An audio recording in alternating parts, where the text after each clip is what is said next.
Magandang hapon po. Planong taasan ng Social Security System o SSS ang buwan ng kontribusyon ng mahigit 28 milyong miyembro nito. Mula sa dating 10.4% ng sahod, posibleng maging 11% na ng sahod ang kontribusyon sa SSS.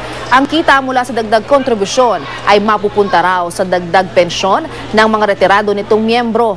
10% across the board increase sa pension ang binabalak ng SSS. Wala pang takdang petsa ang pagpapatupad ng increase sa kontribusyon at pension dahil dadaan pa raw ito sa mga public hearing.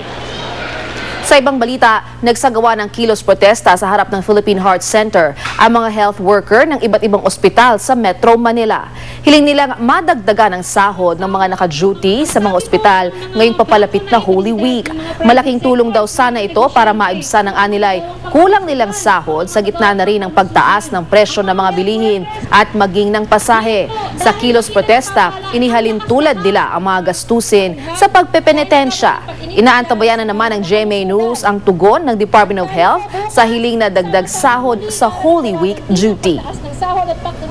Mula sa tahanan ng katotohanan, ako po si Lala Roque.